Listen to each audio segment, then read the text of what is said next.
ہم تو رکھتے ہیں مسلمانوں کا دین، دل سے ہے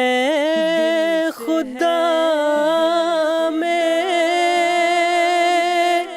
ختم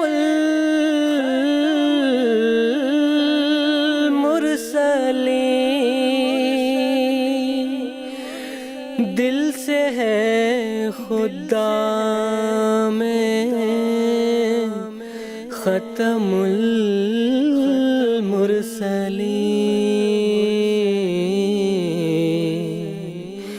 ختم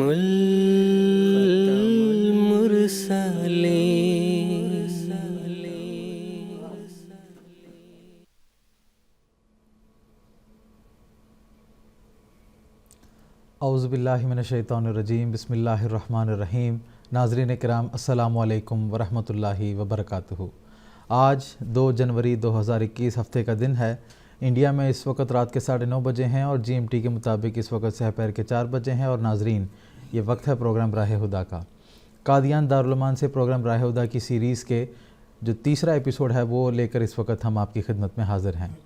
سب سے پہلے ہم MTA کے ناظرین کی خدمت میں پروگرام راہ خدا کے اسٹوڈیو سے نیا سال کا مبارکباد بھی پیش کرتے ہیں اور اللہ تعالیٰ کے حضور یہ دعا کرتے ہیں کہ اللہ تعالیٰ یہ نیا سال آپ سب کے لیے بے حد برکتوں والا ثابت ہو۔ MTA کے ہمارے ریگولر ویورز جانتے ہیں کہ پروگرام راہ خدا کے 4 ایپیسوڈز پر مشتمل سیریز ہم قادیان دارالایمان سے پیش کر رہے ہیں، اور پروگرام راہ خدا کے فارمیٹ کے تعلق سے بھی ہمارے ناظرین جانتے ہیں کہ یہ ایک لائیو ڈسکشن پروگرام ہے اور انٹریکٹیو پروگرام بھی ہے، اور ہم اپنے اس پروگرام کو لائیو صرف اپنے مشاہدین کے لیے کرتے ہیں تاکہ ہمارے مشاہدین بھی ہمارے ساتھ اس پروگرام میں شریک ہو سکیں اور ان کے ذہن میں جو سوالات ہیں، استفسارات ہیں، وہ ہمارے علماء کرام کے پینل میں پیش کر کے ان کے جوابات حاصل کر سکیں۔ تو ناظرین، اگر آپ ہمارے ساتھ جڑنا چاہتے ہیں تو ہمارے ٹیلی فون لائنز آپ کے لیے ایکٹیویٹڈ ہیں۔ اس کے علاوہ ٹیکسٹ میسیجز، فیکس میسیجز اور ای میلز کے ذریعے سے بھی آپ اپنے سوالات ہم تک پہنچا سکتے ہیں۔ تو ناظرین، آج کے ایپیسوڈ میں آپ ہمارے ساتھ شریک گفتگو ہونا چاہتے ہیں تو میں امید کرتا ہوں کہ اس وقت آپ اپنے ٹیلی ویژن اسکرین پر ہم سے رابطے کی تفصیل کو ملاحظہ فرما رہے ہوں گے۔ قادیان دارالایمان سے پروگرام راہ خدا کی جو موجودہ سیریز ہے، اس کے تعلق سے آپ لوگ جانتے ہیں کہ حضور صلی اللہ علیہ وسلم کی سیرت کے مختلف حسین پہلوؤں کو ہم آپ کی خدمت میں پیش کر رہے ہیں، اور اس کے ساتھ ساتھ حضور صلی اللہ علیہ وسلم کی سیرت پر جو بے بنیاد الزامات لگائے جاتے ہیں ان کے جوابات اور ان کی تفصیل بھی ہم آپ کی خدمت میں پیش کر رہے ہیں، تاکہ آپ صلی اللہ علیہ وسلم کی مقدس سیرت کے حوالے سے جو غلط فہمیاں لوگوں کے دلوں میں رائج پا گئی ہیں وہ غلط فہمیاں دور ہو سکیں۔ تو آج جس موضوع پر ہم بات کرنے والے ہیں وہ یہ ہے کہ حضور صلی اللہ علیہ وسلم نے عورتوں کے حقوق کے تحفظ کے حوالے سے جو اپنا عظیم الشان اسوہ اور جو تعلیمات پیش کی ہیں اس کے حوالے سے ہم آج کے ایپیسوڈ میں گفتگو کریں گے کہ اسلام میں عورت کا کیا مقام ہے۔ آج کے اس اہم موضوع پر جو علماء کرام اس وقت ہمارے ساتھ قادیان اسٹوڈیوز میں تشریف رکھتے ہیں گفتگو کے لیے، ان کا میں تعارف کروا دیتا ہوں۔ مکرم و محترم مولانا محمد کریم الدین صاحب شاہد ہیں، اور ان کے ساتھ تشریف رکھتے ہیں مکرم و محترم مولانا زین الدین صاحب حامد۔ دونوں حضرات پروگرام راہ خدا کے قادیان سیریز کے ریگولر اور پرانے پینلسٹ ہیں۔ میں آپ دونوں حضرات کا پروگرام راہ خدا میں خیر مقدم کرتا ہوں۔ ناظرین کرام، آج بھی ہم دیکھتے ہیں کہ دنیا میں مختلف ایسی تنظیمیں قائم ہیں جو معاشرے میں عورتوں کے حقوق کے قیام کے حوالے سے وقتاً فوقتاً آواز اٹھاتی رہتی ہیں۔ دوسری طرف ہم دیکھتے ہیں کہ آکسفورڈ جیسے مشہور اور معروف ڈکشنری کے حوالے سے بھی بعض عورتوں نے یہ اعتراض کیا ہے کہ اس میں عورتوں کے حوالے سے مختلف ایسے الفاظ موجود ہیں جو دراصل عورتوں کی بے عزتی کرنے والے الفاظ ہیں، لہٰذا ان کو خارج کیا جائے۔ تو آج بھی ہم دیکھتے ہیں کہ عورتوں کی معاشرے میں کیا حیثیت ہے اور عورتوں کا ایک معاشرے میں کیا مقام ہے، یہ موضوع ہمیشہ لوگوں کے درمیان متنازع موضوع رہا ہے۔ لیکن آج سے جب 1400 سال قبل کا زمانہ ہم دیکھتے ہیں، جس زمانے میں حضرت اقدس محمد مصطفیٰ صلی اللہ علیہ وسلم کی بعثت ہوئی، اس زمانے کی حالت تو یہ تھی کہ جب کسی کے گھر میں لڑکی کی ولادت ہوتی ہے تو اس نومولود کو زندہ درگور کر دیا جاتا تھا، اور عورت کی اس معاشرے میں کوئی حیثیت نہیں تھی۔ ایسے زمانے میں اللہ تعالیٰ کے محبوب نبی حضرت اقدس محمد مصطفیٰ صلی اللہ علیہ وسلم کی بعثت ہوتی ہے، اور آپ صلی اللہ علیہ وسلم نے اس زمانے میں یہ ارشاد فرمایا کہ عورت اور مرد برابر ہیں اور دونوں کو برابر کے حقوق معاشرے میں حاصل ہیں۔ آپ صلی اللہ علیہ وسلم نے فرمایا کہ معاشرے میں ایک عورت بحیثیت ماں ہوتی ہے، اس کے قدموں کے نیچے اللہ تعالیٰ نے جنت کو رکھا ہے۔ آپ نے فرمایا کہ عورت جب ایک انسان کی بیوی ہوتی ہے تو آپ نے فرمایا کہ سب سے زیادہ مرد کے لیے ضروری ہے کہ وہ عورت کے حقوق کو ادا کرے۔ اور پھر آپ صلی اللہ علیہ وسلم نے فرمایا کہ جس کے گھر میں 3 بیٹیاں ہوتی ہیں اور وہ ان کی اچھی طرح تربیت کرتا ہے، ان کو تعلیم دیتا ہے اور ان کی زندگی کو سنوارتا ہے، تو ایسے شخص کے بارے میں حضور صلی اللہ علیہ وسلم نے فرمایا کہ میں اس کو جنت کی خوشخبری دیتا ہوں۔ اس کے علاوہ آپ صلی اللہ علیہ وسلم نے معاشرے میں عورتوں کے حقوق کو قائم فرمایا ہے، اور نہ صرف حقوق کو قائم فرمایا بلکہ عورت کا ایک مقام اور باعزت مقام حضور صلی اللہ علیہ وسلم نے معاشرے میں عورت کے لیے عطا فرمایا ہے۔ لیکن ہم دیکھتے ہیں کہ بعض مستشرقین حضور صلی اللہ علیہ وسلم کے حوالے سے بھی یہ اعتراض کرتے ہیں کہ آپ نے عورتوں کا حقوق نہیں ادا کیا ہے بلکہ ان کے ساتھ ناانصافی کی ہے وغیرہ، اس قسم کے مختلف بے بنیاد الزامات بھی آپ صلی اللہ علیہ وسلم کی سیرت پر لگائے جاتے ہیں، جو کہ دراصل آپ صلی اللہ علیہ وسلم کی سیرت اور ان تعلیمات کے پیچھے جو حکمت ہے اس سے ناآشنائی کے نتیجے میں ایسے اعتراضات آپ صلی اللہ علیہ وسلم کی سیرت پر اٹھائے جاتے ہیں۔ تو ناظرین، آج کے ایپیسوڈ میں ہم کوشش کریں گے کہ حضور صلی اللہ علیہ وسلم نے عورتوں کا جو اعلیٰ مقام معاشرے میں قائم فرمایا ہے اس کے تعلق سے کچھ تفصیل آپ کی خدمت میں پیش کریں گے، اور اس کے ساتھ ساتھ بعض اعتراضات کے جوابات بھی ہم آپ کو دینے کی کوشش کریں گے۔ تو میں ایک مرتبہ پھر اپنے ناظرین کو یاد دلا دوں کہ آپ اگر ہمارے ساتھ آج کے ایپیسوڈ میں جڑنا چاہتے ہیں اور اپنے سوالات ہمارے علماء کرام کے پینل میں پیش کر کے ان کے جوابات حاصل کرنا چاہتے ہیں تو ہم سے رابطے کی تفصیل اس وقت آپ کے ٹیلی ویژن اسکرین پر موجود ہے، اور ہمارے ٹیلی فون لائنز بھی آپ کے لیے ایکٹیویٹڈ ہیں، اور آج کا موضوع ہے اسلام میں عورت کا مقام۔ اس مختصر سی تمہید کے بعد آج کے ایپیسوڈ کا آغاز میں محترم مولانا محمد کریم الدین صاحب شاہد سے کرنا چاہتا ہوں۔ عام طور پر ہم دیکھتے ہیں کہ جب حضور صلی اللہ علیہ وسلم کی سیرت پر مختلف اعتراضات لگائے جاتے ہیں، بالخصوص عورتوں کے مقام و مرتبہ کے تعلق سے، تو آپ صلی اللہ علیہ وسلم نے جو شادیاں کی ہیں اس کے بارے میں اعتراض کیا جاتا ہے کہ حضور صلی اللہ علیہ وسلم نے 13 کے قریب شادیاں کی ہیں، اور آپ صلی اللہ علیہ وسلم کی سیرت کو اعتراض کا نشانہ بنایا جاتا ہے۔ تو ان شادیوں کے پیچھے کیا حکمت ہے، اس کے بارے میں آپ سے تفصیل جاننا چاہوں گا۔ جزاک اللہ۔ ناظرین و سامعین کرام، بات دراصل یہ ہے کہ عورت اور مرد کا جو تعلق ہے وہ نہ صرف انسانوں میں بلکہ دنیا کے ہر چیز میں یہ تعلق پائے جاتے ہیں کہ اللہ تعالیٰ نے خاص طور پر قرآن مجید میں یہ فرمایا ہے کہ وہ من کل شیء خلقنا زوجین، کہ ہر چیز میں اللہ تعالیٰ نے جوڑا بنایا ہوا ہے۔ تو ایک نگیٹو ہے، ایک پازیٹیو ہے۔ بجلی جو ہم استعمال کر رہے ہیں، دیکھیں اس میں بھی ایک پاور جو ہے نگیٹو ہے، ایک پازیٹیو ہے۔ یہ دونوں جب تک ملیں گے نہیں تب تک یہ صحیح کام نہیں کر سکتی ہیں۔ تو اسی طرح سے اللہ تعالیٰ نے قرآن مجید میں ہی ہمیں رہنمائی فرمائی ہے کہ انسان کو بقائے نسل کے لیے، آگے نسل چلانے کے لیے، اس واسطے کہ انسان بہرحال ایک فانی وجود ہے، کچھ عرصے کے بعد وہ فوت ہو جاتا ہے، تو آگے انسان کی نسل چلانے کے لیے بھی عورت اور مرد کا تعلق لازمی قرار دیا گیا ہے۔ تو اس لحاظ سے ہم دیکھتے ہیں کہ عرب میں جہاں پر کہ حضرت محمد مصطفیٰ صلی اللہ علیہ وسلم کا وجود پایا جاتا ہے یا آپ کی بعثت عمل میں آئی، اس معاشرے میں عورت کے ساتھ تعلقات کے تعلق سے کوئی حد بندی نہیں تھی۔ ایک آدمی چاہتا تو 10 بھی عورتیں کر سکتا تھا۔ اور پرانے زمانے میں ہم دیکھتے ہیں ہندوستان کی تاریخ ہمیں بتاتی ہے کہ تعدد ازدواج کا یا کثرت سے بیویاں کرنے کا رواج یہاں کے بادشاہوں میں بھی تھا۔ چنانچہ حضرت رام چندر جی کے والد جو تھے ان کی بھی کئی بیویاں تھیں۔ پھر اسی طرح تاریخ ہمیں بتاتی ہے کہ حضرت کرشن جی جو ہے ان کی بھی متعدد بیویاں تھیں۔ تو یہ تو خیر ایسی بات نہیں ہے، لیکن عرب میں خاص طور پر ایسا تھا کہ کوئی حد بندی نہیں تھی۔ چاہتا تو کوئی 10 رکھتا، 20 رکھتا، یا بعضوں کو طلاق دے دیتا، بعضوں کو رکھتا۔ ان کی کوئی حیثیت نہیں تھی۔ جیسے کہ ایک آدمی ایک جوتی چھوڑ کے دوسری جوتی تبدیل کر لیتا ہے، یہی حیثیت عورت کی سمجھی جاتی تھی۔ لیکن قرآن مجید نے ہمیں یہ بتایا کہ خصوصاً 4 اغراض ہمیں معلوم ہوتی ہیں قرآن مجید سے۔ سب سے پہلی بات تو یہ ہے کہ انسان احسان کو اختیار کرے، احسان صاد کے ساتھ، یعنی اس کے معنی پاک دامنی کا اختیار کرنا۔ جوانی کے ایام میں انسان بہک سکتا ہے، تو ایسے وقت میں جب اس کی اپنی شادی ہوگی، اس بیاہ کرے گا، اپنے گھریلو تعلقات میں اس کے اپنی بیوی کے ساتھ ہوں گے، تو ادھر ادھر اس کی نظر نہیں بھٹکے گی، اور پاک دامنی کا ایک ذریعہ قرآن مجید نے اس کو قرار دیا ہے۔ چنانچہ اللہ تعالیٰ نے فرمایا کہ محسنین غیر مصافحین، سورۃ النساء کی آیت ہے یہ، آیت 25،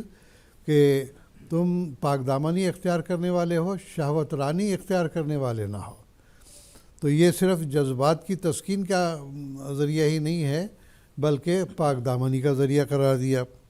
دوسری غرض شادی کی اللہ تعالیٰ نے یہ بیان کی ہے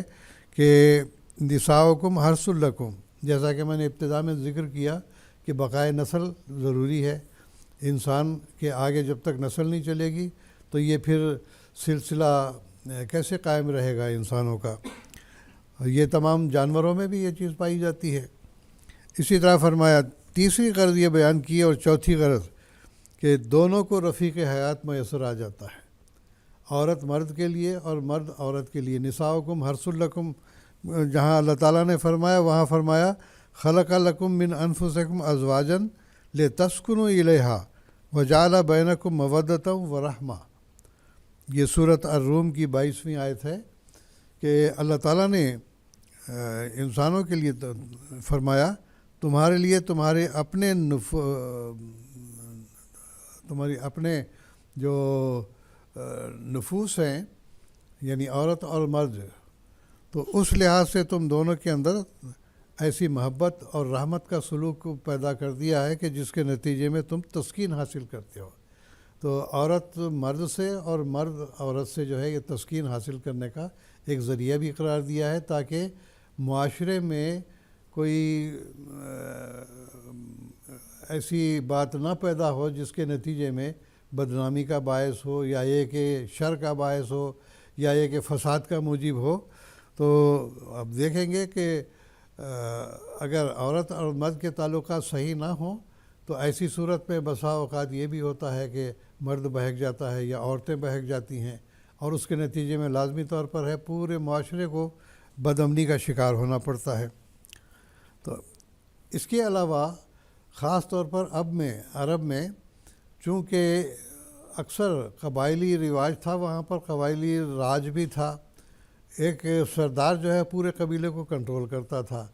تو اس لحاظ سے جو ہے یہاں پر جنگیں بھی ہوتی تھی، ایک قبیلہ دوسرے پہ حملہ کرتا تھا۔ جنگوں کے نتیجے میں پھر اولاد کا بھی معاملہ آ جاتا ہے سامنے، عورتوں کا معاملہ بھی سامنے آ جاتا ہے کہ جنگوں میں جو شہید ہوتے ہیں ان کی بیوائیں کہاں جائیں گی، ان کی شادی کا بھی جو ہے بندوبست کرنا ضروری تھا۔ پھر یہ کہ ان کے جو بچے یتیم رہ جاتے ہیں ان کی پرورش کا معاملہ بھی تھا۔ تو اس لحاظ سے بھی جنگوں کا ماحول ہونے کے اعتبار سے بہت سارے مسائل پیدا ہو رہے تھے۔ تو سورۃ نساء میں اس کی جو ہے تفصیلاً ذکر کیا گیا ہے، اور پھر اللہ تعالیٰ نے فرمایا کہ تمہارے لیے مثنیٰ و ثلاثہ و رباع کا خاص طور پر ذکر کیا کہ 2 3 3 4 4 بھی بیویاں کر سکتے ہو، لیکن اس پہ شرط لگا دی فَإِن لَمْ تَعْدِلُوا فَوَاحِدَةٌ۔ اگر تم عدل سے کام نہیں لے سکتے، برابری کا سلوک نہیں کر سکتے ہر ایک کے ساتھ، ان کے کھانے پینے کا، اس کے اوڑھنے پہننے کا، اور اسی طرح سے محبت کے تعلقات کے اعتبار سے، تو اگر برابری کا سلوک نہیں ہے تو ایسی صورت پہ پھر ایک ہی بیوی پر اکتفا کرنا ضروری قرار دیا گیا ہے۔ پھر اس کے علاوہ محبت اور رحمت کے تعلقات کے اعتبار سے بھی حضرت صلی اللہ علیہ وسلم نے جو شادیاں کی ہیں، ہم دیکھتے ہیں کہ سوائے حضرت عائشہ رضی اللہ تعالیٰ عنہ کے آپ کی تمام بیویاں یا تو بیوہ تھیں یا مطلقہ تھیں۔ اکثریت تو بیواؤں کی تھی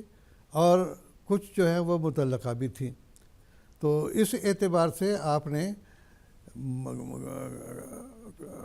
زیادہ شادیاں کی ہیں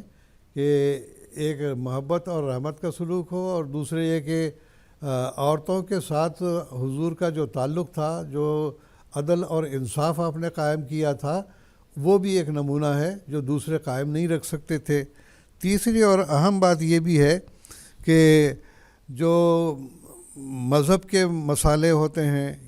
یا اسی طرح سے قوم اور ملت کے مسائل ہوتے ہیں، اس کے علاوہ سیاست اور حکومت کے لحاظ سے بھی جو مسائل ہوتے ہیں، جیسا کہ میں نے ذکر کیا ہے کہ عرب میں قبائلی راج کا رواج تھا، ہر سردار کا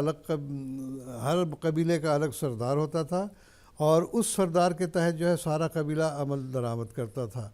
اور اس کے ساتھ جو ہے چونکہ وہاں پر ان کے ذرائع آمدنی بھی بڑے محدود تھے، تو ایک قبیلہ دوسرے پر حملہ آور ہو کر جو ہے لوٹ مار بھی کرتا تھا۔ تو اس لحاظ سے حضرت صلی اللہ علیہ وسلم نے جو کثرت سے شادیاں کی ہیں، اس میں ایک بڑی حکمت یہ بھی تھی کہ مختلف جو قبائل ہیں ان سے اگر روابط قائم ہو جائیں تو لازمی بات ہے کہ جس قبیلے کی عورت آپ کے عقد میں آتی تھی وہ قبیلہ آپ کا جو ہے وہ رحمت کا سلوک کرتا تھا، اس واسطے کہ آپ دیکھتے ہیں کہ بیوی کے خاندان والے خاوند کی خاص طور پر قدر کرتے ہیں۔ تو اس لحاظ سے جس قبائل کے بھی مسائل تھے، آن وسلم نے ان تعلقات کو بڑھانے کے لیے بھی یہ شادیاں کی ہیں۔ اور سب سے بڑی بات یہ ہے کہ چونکہ حضرت صلی اللہ علیہ وسلم کا وجود ایک نبی کا وجود تھا، اور وہ بھی خاتم النبیین صلی اللہ علیہ وسلم کا وجود تھا، اور شرعی نبی ہونے کے اعتبار سے آپ نے اپنا عملی نمونہ اس رنگ میں بھی دکھایا کہ کثرت ازدواج کے نتیجے میں اللہ تعالیٰ نے آپ کو ایک عورتوں کی اصلاح کے لیے ذریعہ بنایا۔ مردوں کے ساتھ تو آپ کے تعلقات عموماً ہوتے تھے، لیکن عورتوں کے لیے بعض خاندانوں میں شادیاں کر کے ان کی تربیت آپ نے اس رنگ میں کی کہ ان عورتوں نے آگے آپ سے علم بھی سیکھا اور آپ سے آداب بھی سیکھے، اور اسی طرح سے عورتوں کے جو مسائل ہوتے ہیں ان کے اعتبار سے بھی ان عورتوں کی تربیت اس رنگ میں آپ نے کی ہے کہ عورتوں کے اندر ایک جذبہ پیدا ہو گیا، نہ صرف یہ کہ دینداری ان کے اندر پیدا ہو گئی بلکہ اللہ تعالیٰ سے تعلق بھی ان کا پیدا ہو گیا۔ بہت ساری خواتین آپ کے زمانے میں بھی ایسی ہوئی ہیں جن کا تعلق اللہ تعالیٰ سے قائم ہوتا چلا گیا، تو یہ بھی بہت بڑی وجہ ہے۔ تو اعتراض کرنا تو الگ بات ہے، لیکن یہ ہم دیکھتے ہیں کہ حضرت صلی اللہ علیہ وسلم کی شادیوں میں بڑی حکمت یہ بھی تھی کہ عورتوں کی تربیت اس رنگ میں کی جائے کہ وہ یعنی ایک انسان، ایک خاص طور پر مرد جو ہے عورتوں کے مسائل سے اتنا واقف نہیں ہوتا جتنا کہ ایک عورت واقف ہوتی ہے۔ تو اس لحاظ سے حضرت صلی اللہ علیہ وسلم نے ان مستورات کی اس رنگ میں تربیت کی ہے کہ آپ نے خود فرمایا کہ اگر تم علم دین سیکھنا چاہتے ہو، نصف علم جو ہے وہ حضرت عائشہ سے تم سیکھ سکتے ہو۔ اور حضرت عائشہ رضی اللہ تعالیٰ عنہ نے بہت سارے علمی مسائل بھی حل کیے ہیں، قرآن مجید کی تفاسیر بھی بیان کی ہیں، حضرت صلی اللہ علیہ وسلم کی احادیث بھی بیان کی ہیں، اور اس کے علاوہ دوسری بھی جو خواتین تھیں ان سب نے اپنے اپنے دائرے کے اندر خواتین کی تربیت کا کام سر انجام دیا۔ تو یہ اغراض محسنین غیر مصافحین کے اندر رہتے ہوئے حضرت صلی اللہ علیہ وسلم نے ایسا عملی نمونہ دکھایا ہے کہ باوجود اس کے کہ آپ کے پاس کوئی مال و دولت نہیں تھی، کوئی زمین جائیداد بھی ایسی نہیں تھی، آپ نے عیش و عشرت کی خاطر شادیاں کی ہوں ایسا بھی نہیں نظر آتا، بلکہ حدیث میں تو یہ ذکر آتا ہے کہ مہینہ گزر جاتا تھا لیکن آپ کے گھر میں چولہا نہیں جلتا تھا۔ کئی دفعہ کوئی مہمان آیا، پوچھا بھیجا بیویوں سے، کہنے لگے کہ ہمارے پاس تو سوائے پینے پانی کے اور کچھ نہیں ہے۔ تو یہ غربت کا عالم تھا، اور غربت کے عالم میں بھی ان تمام بیویوں کو پالنا اور ان کے جذبات کا خیال رکھنا، اور پھر اس رنگ میں ان کی تربیت کرنا کہ آگے مسلمان عورتوں کی وہ آگے تربیت کر سکیں۔ تو یہ بلا وجہ شادیاں آپ کی نہیں تھیں، بلکہ بہت ہی مفید مطلب اور مسالے حکومت اور مسالے محبت و تعلق کے اعتبار سے، قوم اور ملت کے اعتبار سے اور مذہبی اعتبار سے یہ تمام شادیاں آپ کے لیے لازمی تھی۔ ایک حد کے بعد آنے کے بعد اللہ تعالیٰ نے پھر آپ کو روک دیا کہ اب آپ نے آگے شادیاں نہیں کرنی۔ تو یہ شادیاں بڑی حکمت کی باعث بنی، اور اس کا نتیجہ یہ ہے کہ مسلمان عورتوں کے اندر بھی قربانی کے جذبات پیدا ہوئے، مال و دولت بھی قربان کرنے کے لیے تیار تھے، جان و مال بھی لٹانے کے لیے تیار تھیں، اور اللہ تعالیٰ سے تعلق بڑھانے کے لیے سب سے آگے قدم بڑھانے والی تھی۔ جزاکم اللہ تعالیٰ احسن جزا. اب ہم کچھ ٹیلی فون کالرز کی طرف جاتے ہیں اور ان کے سوالات سنتے ہیں. سب سے پہلے ہم بات کریں گے بنگلہ دیش سے. اس وقت عارف الزمان صاحب ہمارے ساتھ ٹیلی فون لائن پر موجود ہیں. ان سے بات کرتے ہیں اور ان کا سوال سنتے ہیں. السلام علیکم ورحمۃ اللہ. عارف الزمان صاحب. وعلیکم السلام ورحمۃ اللہ. جی عارف صاحب اپنا سوال پیش کریں. آپ سن رہے میرے؟ جی جی، پہلے تو آپ نئے سال کو مبارکباد دے رہا ہوں. میرا سوال ہے، حدیث میں آیا الجنت تحت امہات، اس کا تفصیل اور چھوٹا سا ایک بات، مردوں کے پسلی کے ہڈی سے عورت کو پیدا کیا، اس سے کیا مراد ہے؟ جزاکم اللہ. ٹھیک ہے جناب، شکریہ. جزاکم اللہ. محترم مولانا زین الدین صاحب حامد سے درخواست ہے. شکریہ طاہر صاحب. یہ جو حضور صلی اللہ علیہ وسلم کی ایک حدیث ہے کہ ہر بچہ جو پیدا ہوتا ہے نیک فطرت پہ پیدا ہوتا ہے. فرمایا کہ کل مولود یولد علی الفطرہ فابواہ یحودانہ او یمجسانہ او ینصرانہ. ہر بچہ جو پیدا ہوتا ہے نیک فطرت پر پیدا ہوتا ہے. اس کے ماں باپ جو ہے یا ان کا ماحول جو ہے وہ ان کو نصرانی بنا دیتے ہیں یا عیسائی بنا دیتے ہیں یا مجوسی بنا دیتے ہیں. تو اسلامی تعلیم کا اصل مقصد کیا ہے کہ انسان کو ان کے اصلی فطرت لوٹانا ہے. اس لیے اسلام کو دین فطرت بھی کہتے ہیں. تو سب سے پہلی تربیت جو بچے کو ملتی ہے وہ ماں کی گود ہے. تو ماں اگر تعلیم یافتہ ہوں گی اور دیندار ہوں گی تب جا کے بچے کی صحیح رنگ میں تربیت کر سکیں گی. اس لیے بیویوں کے اختیار میں بھی حضور صلی اللہ علیہ وسلم نے فرمایا فظفر بذات الدین، دین والی کو اپنایا کرو. یعنی چار باتوں کے لیے عام طور پر کیا کی جاتی ہے، لمالہا ولی حسبہا ولی جمالہا، لیکن حضور صلی اللہ علیہ وسلم نے فرمایا اے مومنو اگر تم کامیاب ہونا چاہتے ہو فظفر بذات الدین، دین والی عورت کو ترجیح دے دو، ان سے شادی کرو. گویا ماں کی گود جو ہے نا سب سے پہلی درسگاہ ہے ایک بچے کی تعلیم و تربیت کے لیے. تبھی تو اسلام نے یہ تعلیم دی کہ الجنت تحت اقدام الامہات، کہ ماؤں کے قدموں کے نیچے جنت ہے. اگر صحیح تربیت بچے کی صحیح تربیت کرنے میں ماں کامیاب ہوتی ہے، والدین کامیاب ہوتے ہیں، وہ صحیح صراط مستقیم میں چلتے ہیں اور بچے آگے چل کر دین کے لیے، ملک کے لیے اور دنیا کے لیے مفید وجود بن جاتے ہیں. ابھی تو ہم عام طور پر کہتے ہیں ایک عورت کی جو ذمہ داری ہے، سب سے بڑی ذمہ داری بچوں کی تربیت ہی ہے. اگر اس لیے ہم عام طور پر یہ کہتے ہیں، ہمارے خلفائے کرام کا بھی یہی ارشادات ہیں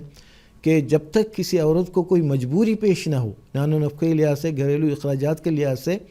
وہ باہر جاب نہ کرے سوائے اس کے کہ اشد مجبوری ہو، چونکہ ان کی اصل ذمہ داری جو ہے وہ بچوں کی تعلیم و تربیت ہی ہے. حضور صلی اللہ علیہ وسلم کا یہ فرمانا کہ الجنت تحت اقدام الامہات بہت ہی معنی خیز ہے اور اسی پر تمام تربیت کا دار و مدار دراصل یہی ہے. ایک اور ٹیلی فون کالر ہیں اس وقت ہمارے ساتھ یو کے سے، مکرم محمد عبدالرشید صاحب. ان کو بھی اپنے پروگرام میں شامل کرتے ہوئے ان کا سوال سنتے ہیں. السلام علیکم ورحمۃ اللہ. محمد عبدالرشید صاحب. ہاں جی، السلام علیکم ورحمۃ اللہ وبرکاتہ. بھائی صاحب آپ کا پروگرام بڑا مفید ہے، اللہ تعالیٰ آپ کو فضل سے رکھے، خیر سے رکھے. آج اس کا سوال یہ ہے جی کہ حضرت محمد مصطفیٰ صلی اللہ علیہ وآلہ وسلم انسان کامل کی احادیث سے کیا ثابت ہوتا ہے کہ دین اسلام کی کس مذہب اور لا مذہب اور مشرک لوگوں میں سے کس نے زیادہ مخالفت کی تھی اور ان کا کیا انجام ہوا؟ برائے کرم اس کی وضاحت فرما دیں تاکہ تبلیغ کے لیے مفید ہو. جزاکم اللہ حسن و جزا. جزاکم اللہ جناب، شکریہ. محترم مولانا کریم الدین صاحب. جزاکم اللہ. عبدالرشید صاحب، بات یہ ہے کہ قرآن مجید میں اللہ تعالیٰ نے کئی مقامات پر بار بار اس بات کا ذکر فرمایا ہے کہ فسیروا فی الارض فانظروا کیف کان عاقبۃ المکذبین، کہ ذرا زمین میں گھومو پھرو اور دیکھو کہ جو مکذب ہیں، جھٹلانے والے لوگ تھے نبیوں کو، ان کا کیا انجام ہوا. تو ہم دیکھتے ہیں کہ آدم علیہ السلام کے زمانے سے لے کے حضرت صلی اللہ علیہ وسلم کے زمانے تک مختلف انبیاء کے جو مخالفین تھے وہ اللہ تعالیٰ کے عذاب سے ہلاک ہوئے اور اللہ تعالیٰ نے ان کو تباہ و برباد کر دیا. اور آگے ان کی نسل بھی جو ہے اگر چلی ہے تو صرف نبیوں کو ماننے کے نتیجے میں چلی ہے، ورنہ کوئی ان کا نام لینے والا بھی باقی نہ رہا. اب دیکھیے حضرت صلی اللہ علیہ وسلم کے تعلق سے آپ نے سوال فرمایا ہے، وہ یہ ہے کہ مکے میں سب سے زیادہ مخالفت کرنے والے خود ابو لہب جو تھے وہ ان کے چچا بھی تھے آن وسلم کے، لیکن شدید مخالفت تھے، حتیٰ کہ آن وسلم نے جب پہلا دعویٰ آپ نے کوہ صفا پر فرمایا تھا تو اس وقت ابو لہب نے یہ کہا کہ تبا لک لہٰذا جماعتنا، کہ تیرا بیڑا غرق ہو، تو کیا اس لیے ہمیں یہاں پر جمع کیا ہے؟ وہ بھی بہت مخالف تھا۔ تو آپ نے قرآن مجید میں پڑھا ہوگا تبت یدا ابی لہب، اللہ تعالیٰ نے فرمایا کہ ابو لہب کے دونوں ہاتھ جو ہے وہ تباہ ہو گئے۔ اور اس کے علاوہ ابو جہل جو ابو الحکم کہلاتا تھا وہ بھی، اور اس کے علاوہ عتبہ ہیں، شیبہ ہیں، ان تمام کو پھر جنگ بدر جب ہوئی ہے تو حضرت صلی اللہ علیہ وسلم نے نشاندہی فرمائی تھی کہ یہاں پر ابو جہل مرے گا، یہاں عتبہ مرے گا، یہاں شیبہ مرے گا، اور عین اسی جگہ پر وہ عذاب میں گرفتار ہوئے۔ تو یہ عرب میں جو لڑائیاں ہوئی ہیں وہ یہ بھی وہ مخالفین کے عذاب کے تعلق سے حضرت مسیح موعود علیہ السلام نے اس کا بھی ذکر فرمایا، اسلامی اصول کی فلسفی میں بھی اس کا ذکر آتا ہے اور دوسری جگہ پر بھی، کہ یہ ایک عذاب تھا۔ دوسری اقوام پر مختلف قسم کے عذاب آئے ہیں، لیکن عرب میں حضرت صلی اللہ علیہ وسلم کے ذریعے سے جو جنگیں ہوئی ہیں وہ عذاب تھا مشرکین پر۔ تو ہم دیکھتے ہیں کہ جتنے بھی مخالف تھے، اب ابو جہل تو مر گیا، ہلاک ہوا، لیکن ان کا بیٹا اکرمہ جو تھا اس نے اسلام قبول کر لیا، اللہ تعالیٰ نے پھر اس کو اسلام کی خدمت کی بھی توفیق دی، لیکن باقی جنہوں نے بھی مخالفت کی ہے ان کا نام و نشان مٹ گیا۔ ہاں، موازنے کے لیے یا حضرت صلی اللہ علیہ وسلم کی صداقت کے لیے ان کا نام تاریخ میں باقی رہ گیا، ورنہ تو ہم دیکھتے ہیں کہ جتنے بھی مخالفین ہوئے ہیں حضرت صلی اللہ علیہ وسلم کے، اللہ تعالیٰ نے سب کو تباہ و برباد کیا، کوئی ان کا نام لیوا نہ رہا۔ اگر ساری دنیا میں کسی کا نام پھیلا ہے اور کسی پر درود و سلام بھیجا جاتا ہے تو سوائے ہمارے پیارے نبی محمد مصطفیٰ صلی اللہ علیہ وسلم کے اور کوئی وجود نہیں۔ اللہم صلی علی محمد وآل محمد وبارک وسلم انک حمید مجید۔ جزاکم اللہ تعالیٰ جزا۔ اب ہم پروگرام کی طرف جاتے ہیں اور محترم مولانا زین الدین صاحب حامد سے میرا یہ سوال ہے کہ حضور صلی اللہ علیہ وسلم کی حضرت عائشہ رضی اللہ تعالیٰ عنہ کے ساتھ جو شادی ہے اس کے تعلق سے بھی مختلف اعتراضات کیے جاتے ہیں کہ حضرت عائشہ رضی اللہ تعالیٰ عنہ اس وقت کم سن تھیں یا شادی کی عمر تک نہیں پہنچی تھیں۔ تو اس غلط فہمی کو حل کرنے کے لیے میں آپ سے درخواست کروں گا کہ کچھ تفصیل بیان کریں۔ حضرت صلی اللہ علیہ وسلم کی سیرت مقدسہ پر جو اعتراضات کیے جاتے ہیں مخالفین اسلام کی طرف سے، وہ وقتاً فوقتاً مختلف آپ کی سیرت کو مسخ کرنے کی کوشش کی جاتی ہے، مختلف اعتراضات کرتے ہیں۔ ان میں سے ایک یہ اعتراض ہے کہ حضور صلی اللہ علیہ وسلم نے حضرت عائشہ رضی اللہ عنہ کے ساتھ بہت کم عمری میں شادی کی ہے۔ وہ ان کی کئی اعتراض اس روایت کی بنا پر ہیں کہ حضرت عائشہ رضی اللہ تعالی عنہ نے ایک جگہ فرمایا ہے کہ جب میرا رخصتانہ ہوا اس سے میری عمر 9 سال تھی۔ اسی طرح حضرت اقدس مسیح علیہ السلام کے زمانے میں ایک پادری فتح مسیح، اس نے بھی یہ اعتراض لگایا ہے کہ اس میں حضور صلی اللہ علیہ وسلم کے متعلق الزام لگایا کہ بہت کم عمر میں حضرت عائشہ سے شادی کی ہے، اور بعض اور ناشائستہ بعض باتیں بھی آپ کی طرف منسوب کی ہیں۔ حضرت اقدس مسیح علیہ السلام نے اپنی بعض کتابوں میں، خاص طور پر نور القرآن اور آریہ دھرم جیسی کتابوں میں بڑی تفصیل کے ساتھ اس کی تردید فرمائی ہے، اور حضرت مرزا بشیر احمد صاحب رضی اللہ تعالیٰ عنہ اپنی کتاب سیرت خاتم النبیین میں بھی اس پر تفصیلی بحث فرمائی ہے۔ اصل میں یہ ہے، یہ بات رکھنا ہے کہ کہیں بھی حضرت صلی اللہ علیہ وسلم نے کوئی ارشاد نہیں فرمایا حضرت عائشہ کی عمر کے متعلق، یا کوئی ایسی حدیث روایتیں نہیں ملتی۔ اور ویسے تو اگر دیکھا جائے، اگر 9 سال اگر ہم تسلیم بھی کر لیں تب بھی کوئی اعتراض کی جگہ نہیں ہے۔ اس لیے بہت سارے محققون نے کی تحقیق یہ ہے کہ بعض ممالک میں 9 سال کی عمر میں، 800 سال کی عمر میں بچیاں بالغ ہو جاتی ہے، شادی کے قابل ہو جاتی ہیں۔ لیکن اس کے باوجود اگر ہم تاریخ کے آئینے میں اگر دیکھ لیں کس طریقے سے کیا حضرت عائشہ کی ریئل عمر کیا تھی شادی کے رخصتانے کے وقت، اس کے لیے ایک تو 2 باتوں کا تحقیق بہت ضروری ہے۔ نمبر اول یہ دیکھنا حضرت عائشہ کی پیدائش کب ہوئی رضی اللہ تعالیٰ عنہ، کہ دوسری بات ہے کہ رخصتانہ کب ہوا۔ تو اگر ان دونوں کا اگر پتہ لگ جائے تو پتہ لگ جائے کہ یہ دونوں کے درمیان جتنے بھی سال بنتے ہیں وہ آپ کی رخصتانے کی عمر ہے۔ حضرت عائشہ رضی اللہ تعالی عنہ کی پیدائش کے متعلق ابن سعد کی ایک روایت ملتی ہے، کانت عائشہ رضی اللہ عنہ ولدت السنۃ الرابعہ من النبوہ فی اولہا۔ حضرت عائشہ رضی اللہ تعالی عنہ کی ولادت نبوی سال یعنی چوتھے سال نبوی میں، یعنی اس کے آغاز میں آپ کی ولادت ہوئی۔ یہ یاد رکھیں، چوتھے سال نبوی میں آپ کی ولادت ہوئی ہے، اور اس کے علاوہ کوئی روایت کہیں نہیں ملتی آپ کی ولادت کے بارے میں۔ یہی ایک معتبر روایت ہے کہ آپ کی پیدائش جو ہے نا یہ سن 4 نبوی سال میں اس کے آغاز میں ولادت ہوئی۔ اب دیکھیں کہ رخصتانہ کے تعلق سے جو علامہ نووی ہے، اسی طرح عینی ہے، علامہ عسقلانی وغیرہ جیسے محققوں نے یہ ثابت کیا ہے سن 2 ہجری میں آپ کا رخصتانہ عمل میں آیا۔ اب گویا حضور صلی اللہ علیہ وسلم کی ہجرت وقت حضرت عائشہ ہجرت جو 14 سال نبوی میں یہ ہجرت ہوئی ہے، اس لحاظ سے اگر دیکھا جائے حضرت عائشہ رضی اللہ تعالیٰ عنہ کی عمر جو ہے اس ٹائم 10 سال سے تھوڑے اوپر آپ کی عمر تھی، 10 سال کچھ مہینے۔ اور اگر چونکہ 2 ہجری میں رخصتانہ عمل میں آیا، اس لیے اگر حساب کتاب دیکھ لیا جائے تو بالکل وہی ہے، گویا 12 سال ان کی عمر بنتی ہے۔ گویا 12 سال کی عمر میں حضرت عائشہ رضی اللہ تعالیٰ عنہ کا رخصتانہ ہوا، عمل میں آیا ہے۔ اس لیے یہ اعتراض ویسے بھی باطل ہے کہ محققوں کے نزدیک 9 سال کی عمر میں بھی عورتیں اس علاقے میں خاص طور پر لڑکیاں شادی کے قابل ہو جاتی ہیں۔ اب حضرت اقدس رسول اللہ صلی اللہ علیہ وسلم کی شادی جو حضرت عائشہ سے ہوئی ہے، یہ خاص اللہ تعالیٰ کے اذن سے، اللہ تعالیٰ کی تجویز کے مطابق ہوئی ہے۔ آپ نے خواب بیان فرمایا ہے کہ خواب میں آپ نے دیکھا کہ ایک فرشتہ آتا ہے اور ریشم کا کپڑا آپ کی خدمت میں پیش کرتا ہے، اور آپ کھول کے دیکھتے ہیں تو اس میں حضرت عائشہ کی تصویر نظر آتی ہے۔ کوئی آپ نے اس خواب کو مخفی رکھا ہے، کسی کو بتایا ہی نہیں، لیکن چند سال گزرنے کے بعد یا کچھ عرصہ گزرنے کے بعد یہ باقاعدہ تحریک ہوئی اور آپ نے آپ سے شادی کی۔ گویا یہ اعتراض بالکل باطل ہے کہ حضور صلی اللہ علیہ وسلم، اب دیکھیں حضرت وسلم کی عمر دیکھیں، اس ٹائم 55 سال تھی، تو 55 سال کی عمر میں اگر کوئی شادی کرتا ہے تو اللہ تعالیٰ کے خاص ایما اور اشارے کے مطابق، تجویز کے مطابق کرتا ہے، تو یہ اعتراض کرنا، حالانکہ حضرت صلی اللہ علیہ وسلم کی حضرت عائشہ سے شادی کرنے کا مقصد دین ہے،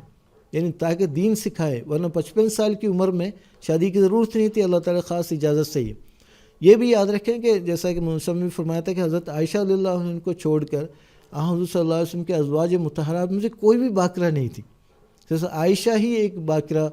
لڑکی تھی جن سے آپ کی شادی ہوئی ہے۔ تو اس سے پتہ لگتا ہے کہ یہ اعتراض بے بنیاد ہے، اور حضرت اقدس رسول اللہ صلی اللہ علیہ وسلم کی حضرت عائشہ رضی اللہ تعالیٰ عنہ سے شادی بالکل صحیح بلوغت کی عمر کو ہوئی ہے، یہ اعتراض بالکل باطل ہے۔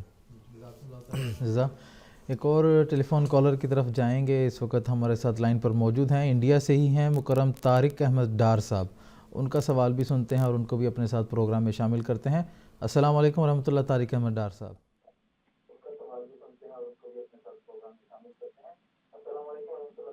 السلام علیکم ورحمۃ اللہ وبرکاتہ۔ میرا سوال یہ ہے کہ حضور صلی اللہ تعالیٰ وسلم کو اللہ تعالیٰ نے فرمایا کہ لولا کا لما خلقت الافلاک، اور جی طارق صاحب، ہم آپ کو سن رہے ہیں، اپنا سوال مکمل پیش کر دیں، ٹیلی ویژن کی آواز کو بند کر دیں۔ دوسری قرآن مجید نے فرمایا کہ وما ارسلناک الا رحمۃ للعالمین، اور اللہ تعالیٰ نے ہمیں فرض کیا ہے کہ حضور صلی اللہ علیہ وسلم پر درود بھیجو۔ یہ کون سی برکت اور نعمت ہے جو ہم قیامت تک مانگتے رہیں گے؟ ٹھیک ہے جناب، جزاکم اللہ، شکریہ، آپ کا سوال ہمیں مل گیا ہے۔ محترم مولانا محمد کریم الدین صاحب شاہد سے درخواست ہے۔ طارق صاحب ہیں؟ ہاں طارق صاحب، بات یہ ہے کہ جس خدا نے یہ فرمایا، عام مشہور حدیث ہے یہ تو، کہ لولا کا لما خلقت الافلاک، کہ اگر اے محمد صلی اللہ علیہ وسلم، اگر تیری پیدائش میرا مقصود نہ ہوتا تو میں ساری کائنات ہی کو نہ پیدا کرتا۔ تو اللہ تعالیٰ کی تقدیر تھی کہ تمام انبیاء کے آنے کے بعد خاتم النبیین کی بعثت عمل میں آئے، تاکہ وہ تمام کمیاں جو پچھلے مذاہب میں رہ گئی تھیں ان کو مکمل طور پر قرآن کی صورت میں، ایک شریعت کی صورت میں ان کو دے دیا جائے۔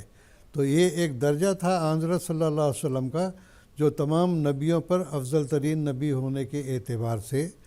اور دوسری بات آپ نے جو بیان کی کہ جب حضرت صلی اللہ علیہ وسلم کو رحمت للعالمین قرار دیا گیا ہے تو پھر ہمیں درود سلام بھیجنے کا فائدہ کیا ہے؟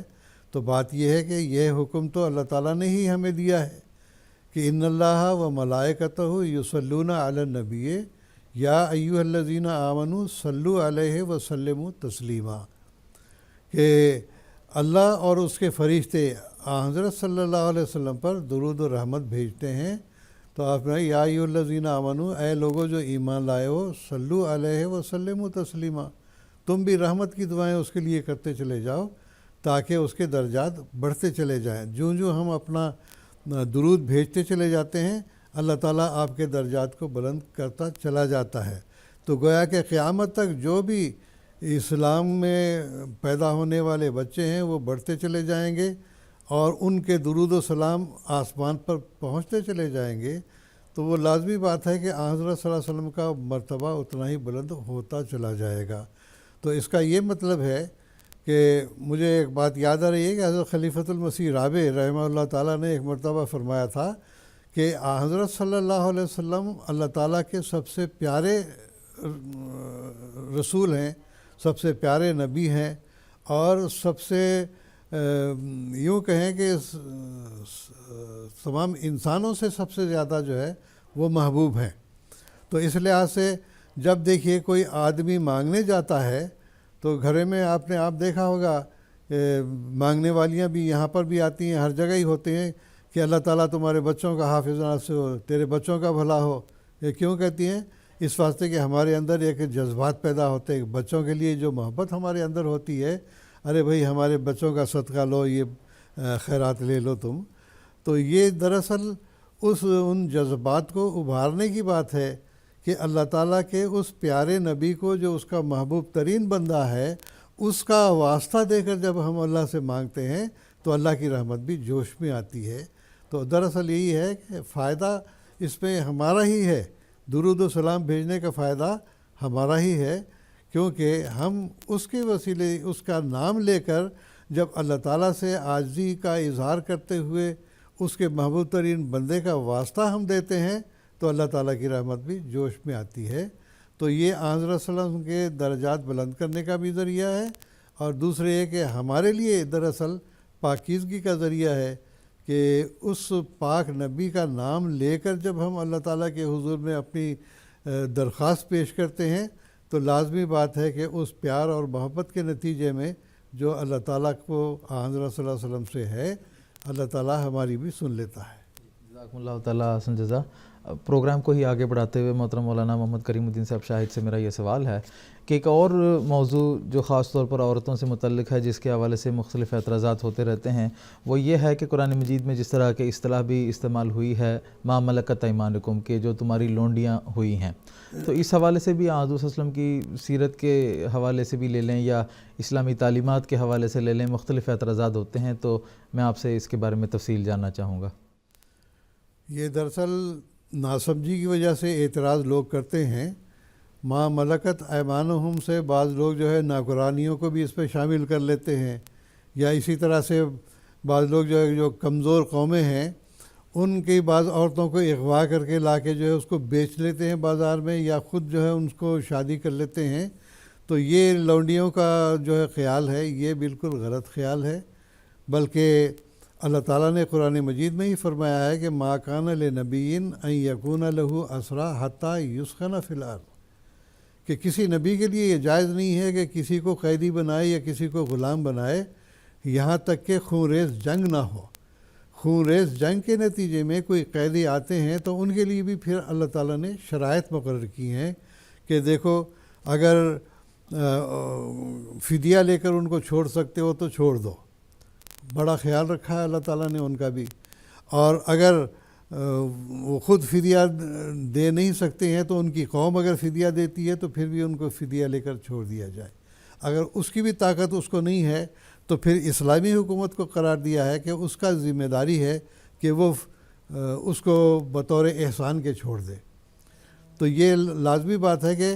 جو جنگی قیدی یا جنگ میں عورتیں آتی ہیں، پہلے زمانے میں تو رواج تھا کہ ان کو لوڈیاں بنا کے رکھ لیا جاتا تھا، لیکن حضرت صلی اللہ علیہ وسلم نے ان کے لیے اللہ تعالیٰ کے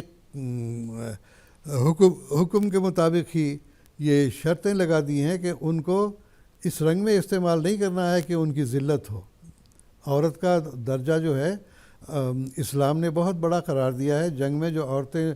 قیدی بن کر آتی ہیں ان کے جذبات کا بھی خیال رکھنا ہے، ان کا احترام کا بھی خیال رکھنا ہے، اور اس کے ساتھ ساتھ فدیہ لے کر چھوڑنا ہے ان کو، اور اگر فدیہ نہیں دے سکتے ہیں تو اسلامی حکومت جو ہے ان کو بطور احسان کے چھوڑ دے۔ اور پھر اگر کوئی صورت ان کی نہیں بنتی ہے تو جس سپاہی کے پاس ان عورتوں کو رکھا جاتا ہے پرورش کے لیے، اگر وہ خود یا ان کے خاندان میں سے کوئی ان سے شادی کرنا چاہتا ہے تو ایسی صورت میں ان کو جو ہے پھر ایک آزادی نصیب ہو جاتی ہے، ایک خانگی زندگی ان کو میسر آ جاتی ہے۔ اور پھر اس کے علاوہ یہ بھی شرط رکھی ہے کہ جب اس سے کوئی اولاد پیدا ہوتی ہے تو عام مسلمان عورتوں کی طرح وہ بھی آزاد سمجھی جاتی ہے، غلام نہیں رہے گی پھر۔ تو یہ تمام باتیں ملحوظ نہ رکھنے کی وجہ سے لوگوں میں جو ہے وہ غلط فہمیاں پیدا ہو گئی ہیں کہ جیسا کہ پہلے رواج تھا کہ عرب کے لوگ جو ہے عام طور پر حبشہ کے جو لوگ ہوتے تھے، غلام جو حبشی ہوتے تھے ان کو غلام بنا کے لے آتے تھے، یا ایران سے یا اسی طرح دوسری جگہوں سے جو ہے وہ کمزور آدمیوں کو کہیں سے دیکھ لیا، اس کو پکڑ لیا، اس کو لا کے کہیں بازار میں بیچ دیا۔ یہ باتیں جو ہے یہ بالکل غلط ہیں۔ چنانچہ میں تفسیر کبیر کا کچھ حوالہ میں آپ کے سامنے پڑھ کے سنانا چاہتا ہوں۔ حضرت خلیفۃ المسیح ثانی رضی اللہ تعالیٰ عنہ فرماتے ہیں سورۃ المومنین کی تفسیر میں کہ داہنے ہاتھ مالک ہونے سے کیا مراد ہے، اس کے بارے میں یاد رکھنا چاہیے کہ بعض لوگ تو اس میں نوکرانیوں کو بھی شامل کر لیتے ہیں، بعض ان لوڈیوں کو بھی چھاپا مار کر کسی کمزور قوم کے اندر سے زبردستی اغوا کر لی جاتی ہیں اور پھر فروخت کر دی جاتی ہیں، اور بعض لوگ ان الفاظ کے یہ معنی لیتے ہیں کہ جو عورتیں جہاد میں حاصل ہوں وہ بغیر نکاح کے گھروں میں رکھنی جائز ہیں، لیکن یہ سب معنی غلط ہیں۔ قرآن مجید میں اور احادیث میں نوکروں اور غلاموں کا الگ الگ ذکر ہے، اس لیے نوکر اس میں شامل نہیں ہیں۔ ورنہ دیکھا جائے تو مسلمان بادشاہوں نے بھی، مسلمان لوگوں نے بھی اپنے نوکروں کے ساتھ جو ہے ناجائز تعلقات رکھتے رہے ہیں، جو کہ بالکل ناجائز ہیں۔ یہ تو حضور فرماتے ہیں کہ قرآن کریم میں اور احادیث میں نوکروں اور غلاموں کو الگ الگ ذکر ہے، اس لیے نوکر اس میں شامل نہیں ہیں۔ اور غلاموں کے متعلق قرآن کریم صاف طور پر فرماتا ہے کہ ما کان لنبی ان یکون لہ اسریٰ حتی یسکن فی الارض، سورۃ انفال، یعنی کسی نبی کے لیے جائز نہیں کہ وہ کسی پرامن قوم میں سے مرد جنگی قیدی یا عورت جنگی قیدی زبردستی پکڑ لائے جب تک کہ اس کے اور اس کے دشمنوں کے درمیان خونریز جنگ نہ ہو۔ یعنی یوں ہی کسی قوم سے جو جنگ نہ کر رہی ہو قیدی پکڑنے جائز نہیں، جیسا کہ سینکڑوں سال سے حجاز کے لوگ حبشہ سے غلام پکڑ کر لاتے ہیں، یا جیسا کہ گزشتہ صدیوں میں عراق کے لوگ ایران سے یا روم سے یا یونان سے یا اٹلی کے جزیروں سے غلام پکڑ کر لے آتے تھے۔ ایسی غلامی اسلام میں جائز نہیں، صرف جنگی قیدی پکڑنے جائز ہیں۔ تو بہرحال یہ جیسا کہ میں نے ذکر کیا ہے ان کے لیے بھی بعض شرائط رکھ دی ہیں، جیسا کہ میں نے ذکر کیا ہے فدیہ لے کے ان کو چھوڑ دو اگر وہ نہیں دے سکتے ہیں یا خود اس کا انتظام نہیں کر سکتے ہیں، تو اسلامی حکومت کا یہ فرض ہے کہ اس کو احسان کے طور پر چھوڑ دے۔ اور یہ بھی مشکل ہے تو زکوٰۃ کے جو روپیہ آتا ہے ان سے جو ہے فدیہ ادا کر کے جو ان کو چھوڑا جا سکتا ہے۔ تو بہرحال مکاتبت کا جیسا کہ میں نے ذکر کیا ہے، حضور نے اس کا بھی ذکر کیا کہ کسی خود جو مسلمان اگر ضرورت مند ہے وہ شادی کر لیتا ہے، یعنی جو سپاہی ہے، اور اگر سپاہی کے خاندان میں سے کسی کو ضرورت ہے شادی کی، اس سے شادی کرا دیتا ہے، تو ایسی صورت پہ بھی وہ آزاد سمجھی جاتی تھی ہے، جبکہ ان کے ہاں اولاد پیدا ہو جاتی ہے۔ تو یہ سب باتیں جو ہے وہ غلط سوچ کے نتیجے میں پیدا ہوئی ہیں. تو کئی دفعہ میرے پاس بھی بعض نوجوان بھی بعض دوسرے لوگ بھی آ کے سوال کرتے رہے ہیں. میں نے ان کو کہا کہ بھئی یہ مطلب نہیں ہے کہ ما ملکت ایمانہم کہ زبردستی کہیں کسی سے کسی عورت کو پکڑ لایا اور جو ہے کہے گا یہ نوکرانی ہے ہماری، گھر سے کام بھی لے لیا اور اس کے ساتھ ساتھ جنسی تعلقات بھی قائم کر لیے. یہ اسلام میں کسی صورت میں بھی جائز نہیں ہے. یہ غلط فہمی کا نتیجہ ہے. جی جزاکم اللہ تعالیٰ احسن جزا. پروگرام کو ہی آگے بڑھاتے ہوئے محترم مولانا زین الدین صاحب حامد سے میرا یہ سوال ہے کہ حضور صلی اللہ علیہ وسلم نے عورتوں کا ایک مقام جو ہے وہ معاشرے میں قائم فرمایا ہے، اور جب ہم آپ صلی اللہ علیہ وسلم کا اسوہ دیکھتے ہیں کہ آپ صلی اللہ علیہ وسلم کا عورتوں کے ساتھ کیسے حسن سلوک تھا، تو وہ بھی آپ صلی اللہ علیہ وسلم کی سیرت کا ایک بہت ہی دلکش جو ہے وہ باب ہے. تو میں آپ سے جاننا چاہوں گا کہ اس حوالے سے بھی ہمارے ناظرین کو کچھ تفصیل بتائیں. جزاک اللہ. تو جب اسلامی تعلیم کا مطالعہ کرتے ہیں پتہ لگتا ہے کہ اسلام تمام شعبۂ زندگی میں مکمل ضابطۂ حیات ہے، ضابطہ ہے، اور اسی طرح رہنمائی، اصولی رہنمائی فرماتا ہے. تو حضور صلی اللہ علیہ وسلم کا وجود رحمۃ للعالمین بنا کر اللہ تعالیٰ نے مبعوث فرمایا. حضرت صلی اللہ علیہ وسلم رحمۃ للعالمین کے لیے، تمام کے لیے. تو یہ کیسے ممکن ہے ہم یہ خیال کریں کہ طبقے صنف نازک پر آپ کے احسانات نہیں ہیں؟ یقیناً ہے. آپ نے اپنے اعلیٰ ترین اسوے کے ذریعے سے یہ ثابت کیا ہے کہ اسلام کی تعلیم کے مطابق مرد اور عورت میں کوئی تفریق نہیں ہے. جس طرح مرد مکلف ہے اور عورتیں بھی مکلف ہیں، اور اعمال صالحہ کے لحاظ سے اور قرب الہی کے لحاظ سے اور دین میں آگے بڑھنے کے لحاظ سے، زندگی کے مختلف شعبجات میں آگے بڑھنے کے لحاظ سے عورت اور مرد شانہ کام کر سکتے ہیں. یہ اسلامی تعلیم کا خلاصہ یہی ہے. چونکہ قرآن کریم فرماتا ہے من عمل صالحا من ذکر و انثی وہو مؤمن فلنحیینہ حیاتا طیبہ. جو کوئی بھی مرد ہو یا عورت نیک کام کرے گا اور وہو مؤمن ایمان لاتے ہوئے نیک کام کرے گا، فلنحیینہ حیاتا طیبہ، ان کو ہم ایک پاکیزہ زندگی عطا کریں گے. اور فلنجزینہم احسن بما کانوا یعملون، اور جو کچھ وہ عمل کریں گے بہترین اجر و ثواب ان کو دیں گے. دنیا کے یہ اسلامی تعلیم یہی بتاتا ہے کہ نیکی کے حصول کے لحاظ سے اور دین کے اختیار کرنے کے لحاظ سے، باقی دنیاوی مشائق کے لحاظ سے مرد عورت میں کوئی تفریق نہیں ہے. ہاں البتہ بعض طبعی امور ایسے ہوتے ہیں کہ اللہ تعالی نے مرد کو قوام قرار دیا ہے. الرجال قوامون علی النساء، گویا عورتوں کے لیے بطور سہارے کے مرد کو پیدا کیا ہے. بہت ساری اور خصوصیات ہیں، طبعی خصوصیات ہیں، بہت ساری اور باتیں ہیں جس کے نتیجے میں عورت کی نگہداشت اور ان کو نان و نفقہ پہنچانا، ان کے زندگی کے دیگر تمام لوازمات مہیا کرنے مرد کی ذمہ داری قرار دی ہے. جب ہم تاریخ انسانیت پر نظر ڈالتے ہیں پتہ لگتا ہے کہ ہر ملک میں، ہر طبقے میں، ہر مذہب میں، ہر قوم میں عورتیں مظلوم، عورتوں پر بہت زیادہ ظلم کیا جاتا تھا کہ ظلم کے پہاڑ ان پر توڑ دیے جاتے تھے. لیکن اسلام نے آ کر وہ تمام کے تمام ظلم کو ختم کیا اور عورت کو ایک ایسا عظیم شان مقام عطا فرمایا کہ وہ ایک، اگر اس کا اندازہ لگانا ہے تو یہ دیکھنا پڑے گا اسلام سے قبل عورتوں کا کیا حال تھا. کہ قرآن کریم میں اس کی طرف اشارہ قرآن یہ پایا جاتا ہے. قرآن کریم نے فرمایا ہے کہ وَإِذَا بُشِّرَ أَحَدُهُم بِالْأُنثَىٰ ظَلَّ وَجْهُهُ مُسْوَدًّا وَهُوَ كَظِيمٌ. جب ان کو کسی کا لڑکی پیدا ہونے کی اطلاع ہو جاتی تھی ان کا چہرہ سیاہ ہو جاتا تھا، وہ کظیم، انتہائی رنجیدہ ہو جاتا تھا. پھر وہ کیا کرتا تھا، وہ یتوارا من القوم، قوم سے چھپتا پھرتا تھا کہ یہ کہیں اس طرح ذلت ہوئی ہے. پھر وہ سوچتے تھے کہ ایمسکہ علی ہون ام یدسہ فی التراب، کیا اس کو اس ذلت کے ہوتے ہوئے کیا ہم اس کو زندہ رکھیں یا اس کو زندہ درگور کریں، مٹی میں دبائیں. مطلب یہ حالت تھی. ایسے حالات میں اسلام نے یہ اعلان کیا کہ اعمال کے لحاظ سے، دین کے اختیار کرنے کے لحاظ سے عورت اور مرد میں کوئی بھی تفریق نہیں ہے. حضرت اقدس مسیح علیہ السلام نے بڑے ہی اچھے انداز میں اپنے عربی اشعار میں یہ بیان فرمایا ہے. عرب میں کیا حالت تھی،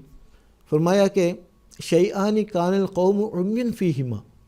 دو عیوب ان میں ایسے تھے، دو باتیں ایسی تھی جس میں عرب قوم بالکل اندھی ہو چکی تھی. حسب العقار و کثرت النسوان، ایک تو یہ کہ مزے لے کر شراب پینا، و کثرت النسوان، اور عورتوں کی بہتات، کثرت شادیاں کرنا. لیکن اسلام نے کیا انقلاب لایا، ایسی تعلیم پیش کی کہ ایک تو یہ کہ حضور فرماتے ہیں امن نساء فحرمت انکاحها زوجا من لہ التحریم فی القرآن، یہاں تک عورتوں کا معاملہ ہے کہ اسلام نے جو کثرت زواج کی تحدید فرمایا کہ حد مقرر کیا، وہ بھی پھر آگے قرآن کریم میں وہ تحریم کا ذکر کیا کہ کن سے شادیاں ہو سکتی ہیں کن سے نہیں ہو سکتی۔ ایک طرف 4 شادیوں کی اجازت تو دی ہے، فَانكِحُوا مَا طَابَ لَكُم مِّنَ النِّسَاءِ مَثْنَىٰ وَثُلَاثَ وَرُبَاعَ، لیکن ساتھ ہی یہ قید لگایا، فرمایا کہ وَإِنْ خِفْتُمْ أَلَّا تَعْدِلُوا فَوَاحِدَةً، اگر تمہیں اس بات کا خوف ہے تم عورتوں کے درمیان انصاف نہیں کر سکیں گے تو ایک ہی سے شادی کرنا ہے۔ تو قرآن کریم نے یہ جو کثرت شادی کا رواج تھا عرب ماحول میں، قرآن کریم نے اس کی تحدید فرمائی، اس کی حدیں مقرر فرمائی اور انصاف کو بنیادی شرط قرار دیا ہے۔ پھر حضور صلی اللہ علیہ وسلم جہاں پر عورتوں پر بہت زیادہ ظلم ہوتا تھا، حضور صلی اللہ علیہ وسلم نے آپ اس کا طبقے نسوان کا ایسا مرتبہ بلند فرمایا۔ آپ ایک جگہ فرماتے ہیں الدنیا کلھا متاع، الدنیا کلھا متاع فخیر متاع الدنیا المرأۃ الصالحہ، دنیا سب کے سب سارے سامان عیش ہے، زندگی گزارنے کے ذرائع ہے، لیکن فخیر متاع الدنیا المرأۃ الصالحہ، لیکن سب سے بہترین سامان عیش جو ہے وہ ایک نیک بیوی ہے۔ تو عورتوں کی جتنی بھی حیثیتیں معاشرے میں پائی جاتی ہے، ایک تو ماں کی حیثیت ہے، ماں کے تعلق سے بے شمار تعلیمات قرآن کریم میں آیا، خاص طور پر سورہ نساء اور سورہ طلاق جیسی صورتوں میں عورتوں کے حقوق پر بہت تفصیلی روشنی ڈالی ہے، خواہ وہ معاشی نظریات سے تعلق ہو یا تمدنی حقوق ہو یا شادی بیاہ کے حقوق کے متعلق ہو، جہاں پر عورتوں کو ورثے میں تقسیم کیا جاتا ہے لیکن قرآن کریم نے ان کو وارث قرار دیا کہ عورتوں کو بھی ورثے کا باقاعدہ حصہ مقرر کیا، وہ اپنے شوہر سے بھی حصہ پاتی ہیں، اپنے والد سے بھی حصہ پاتی ہے، اسی طرح اپنے بہن بھائیوں سے بھی، اپنے دیگر رشتہ داروں سے بھی اللہ کرد مراتب ان کا حصہ مقرر کیا ہے۔ یہ اسلام کے ایک امتیازی شان میں سے ہے۔ پھر آگے جو قرآن فرمایا کہ ان اکمل المؤمنین ایمانا احسنہم خلقا والطفہم لأہلہ، فرمایا سب سے کامل مومن، ایمان کے لحاظ سے کامل مومن کون ہے؟ ایک تو فرمایا احسنہم خلقا، جو سب سے بہترین اخلاق جن کے ہے۔ دوسری بات جو بیان کیا کہ الطفہم لأہلہ، جو اپنے اہل کے ساتھ، اپنی بیوی کے ساتھ یا اہل و عیال کے ساتھ جو سب سے زیادہ ملاطفت سے پیش آتا ہے، ہمدردی سے پیش آتا ہے، محبت سے پیش آتا ہے، وہ سب سے زیادہ کامل ایمان ہے۔ اسی طرح جہاں عورت بیٹی کا تعلق ہے، کیونکہ اس کی ایک حیثیت بیٹی کی بھی ہے، کو حضور صلی اللہ علیہ وسلم فرمایا من کانت لہ بنت فلم یہنہا ولم یعدہا ولم یوثر ولدہ علیہا دخل الجنہ، جس کی ایک بیٹی ہے وہ نہ اس کی وہ تحقیر کرے، نہ اس کا زندہ درگور کرے، نہ کسی لڑکے پر اس کو ترجیح دے، تو اس کو فرمایا کہ اس کے لیے جنت واجب ہو۔ پھر فرمایا کہ من کان لہو من آل ثلاث بنات فأدبہن فزوجہن فأحسن الیہن دخل الجنہ، فرمایا کہ جس کے پاس 3 بیٹیاں ہوں ان کی اچھی طرح ادب سکھاتا ہے، وہ اسی طرح ان کو تعلیم دلاتا ہے، پھر آگے اس کی شادی کراتا ہے اور شادی کے بعد بھی اس کا حسن و سلوک جاری رہتا ہے، تو ان لوگوں کے بارے میں فرمایا کہ ان کے لیے بھی جنت واجب ہے۔ تو حضور صلی اللہ علیہ وسلم نے اپنے اسوے کامل کے ذریعے سے یہ نمونہ دکھایا، کیونکہ قرآن کریم کیا ہے؟ حضور صلی اللہ علیہ وسلم کے اخلاق قرآن کریم کے عین مطابق، تو حضور صلی اللہ علیہ وسلم نے اسوہ دکھایا اور امت کو یہ تعلیم دی کہ خیرکم لأہلہ و خیرم لأہلی، کہ تمہیں سے بہترین شخص وہ ہے جو اپنے اہل و عیال کے ساتھ بہتر سلوک کرتا ہے، اور میں تمہیں سے سب سے زیادہ اپنے عیال کے ساتھ سلوک کرتا ہوں۔ اب حضور صلی اللہ علیہ وسلم کے دیکھیں 12-13 ازواج مطہرات کے ہوتے ہوئے آپ کس طریقے سے آپ نے مینیج کیا ہے، کس طریقے سے انصاف کو قائم کیا ہے، کسی بیوی کو بھی آپ کے خلاف کوئی شکایت نہیں ہوئی، تو آپ نے قرآن مجید کے تعلیم کے مطابق۔ اب دیکھیں شادی بیاہ کے متعلق بھی کتنے شاندار قسم کی تعلیمات اسلام نے پیش کی ہے۔ ایک زمانہ کیا تھا؟ کثرت رواج، عورتوں کی کوئی مرضی نہیں تھی، لیکن قرآن میں کریم فرمایا کہ لا تنکح الائم حتی تستعمر ولا تنکح البکر حتی تستحضن، کوئی بیوہ مطلقہ بیوہ کی شادی نہیں ہو سکتی جب تک اس کا مشورہ نہ لیا جائے، کوئی باکرہ کی شادی نہیں ہو سکتی جب تک اس کا اذن نہ ہو۔ اب دیکھیں ایک طرف کیا اسلام نے انقلاب کیسا پیدا کیا ہے، وہ عورتیں جو بالکل معاشرے کی میں اس کی کوئی قیمت نہیں تھی، لیکن اسلام نے اعلیٰ ترین مقام پر پہنچایا، خواہ وہ کسی حیثیت میں ہو۔ تو یہ ساری تعلیمات جو قرآن کریم نے، اب دیکھیں وہ جنگیں عورتوں کو کیا مقام تھا، تمام شعبہ جات میں مردوں کے شانہ بہ شانہ کام کرتی تھی۔ یہاں تک کہ اسلامی تاریخ آپ دیکھ لیں، جنگوں میں بھی عورتیں شامل ہوتی رہی۔ جنگ احد کا وہ واقعہ دیکھیں کہ ام عمارہ جنگ احد میں حضور صلی اللہ علیہ وسلم کی حفاظت میں مشغول تھی، بہت بہادری کے ساتھ وہ لڑ رہی تھی کہ دشمن کے ہر وار کو وہ ناکام بنا رہی تھی۔ حضرت صلی اللہ علیہ وسلم دور سے یہ دیکھ رہے تھے، آپ نے بے ساختہ برجستہ فرمایا کہ یا ام عمارہ من یطیق ما تطیقین، یعنی جو تمہیں یہ جو طاقت ہے نا وہ کسی اور کو طاقت نہیں ہے۔ وہ گویا حضور صلی اللہ علیہ وسلم نے ان کی کیسے حوصلہ افزائی فرمائی کہ مردوں کے شانہ بہ شانہ عورتیں جنگ میں بھی حصہ لیتی رہی اور مختلف قومی کاموں میں حصہ لیتی رہی، اور حضور صلی اللہ علیہ وسلم نے فرمایا کہ کوئی مرد بھی تمہارے جیسے کام نہیں کر سکتی جس طرح تو کر رہی ہے، من یطیق ما تطیقین یا ام عمارہ۔ گویا اسلام نے عورتوں کو جو بلند و بالا مقام عطا فرمایا ہے، وہ دراصل کو اسلامی تعلیم کا بہت ہی خوبصورت تعلیم حضرت صلی اللہ علیہ وسلم اسلام نے پیش کی ہے، اور حضرت صلی اللہ علیہ وسلم نے اس کو کر کے اپنے عملی نمونے کے ذریعے دکھایا ہے۔ گویا حضور صلی اللہ اسلام نے عورت کا مقام بہت ہی بلند، بہت شان فرمایا ہے۔ آگے جہاں تک کہ اعمال صالحہ کے لحاظ سے مساوات مرد و زن کا تصور اسلام نے پیش کیا، وہ حیرت انگیز ہے کہ ایک طرف عورت کے بارے میں بتایا کہ یہ تو کا ذل ہے، یہ پسلی کی ہڈی کی طرح ہے، فرمایا اس کو سیدھے کرنے کی کوشش نہیں کرنا، وہ ٹوٹ جائے، لیکن فرمایا کہ اس کی اصل خوبصورتی اسی فطری کجی میں، اس فطرت میں ہے، یعنی اس ایک قسم کا ٹیڑھا پن ہے ان کے اندر۔ تو ایک تو عورتوں کی جو فطری طور پر جو تخلیق کے لحاظ سے جو کمزوری، اس کا بھی ذکر فرمایا، دوسری طرف ان کی حوصلہ افزائی اس لنگ میں فرمایا، مردوں کو فرمایا کہ عورتوں کی جو کمزوریاں ہوتی ہے، اگر کوئی کمی نظر آتی ہے اس کے اندر بے شمار خوبیاں بھی تو ہوتی ہے، تو مرد کو یہ تعلیم دی اگر عورت کے اندر کوئی کجی نظر آتی ہے اس کو سیدھا کرنے کی کوشش نہیں کرے، اسی میں اس کی خوبصورتی ہے۔ اگر ایک نقص، ایک کمی نظر آتی ہے، بے شمار خوبیاں بھی تو ان کے اندر پائی جاتی ہے، تو مردوں کو یہ حکم دیا تم بہترین وعاشرہن بالمعروف، قرآن کریم میں عورتوں کے ساتھ حسن معاشرت کرو۔ ایک اور بات کر کے میں اس کو ختم کروں گا، قرآن کریم فرماتا ہے کہ عورتوں کو لباس سے تشبیہ دیا، حیرت انگیز تشبیہ ہے، فرمایا ہن لباس لکم وانتم لباس لہن، وہ عورتیں تمہارے لیے بمنزل لباس کی ہیں اور تم ان کے لیے بطور لباس کے ہو۔ اب دیکھیں لباس کے مقاصد کیا ہیں، قرآن کریم نے بنیادی طور پر دو تین باتیں بیان کی، قد انزلنا لباسا، قد انزلنا علیکم لباسا یواری سواتکم ریشا،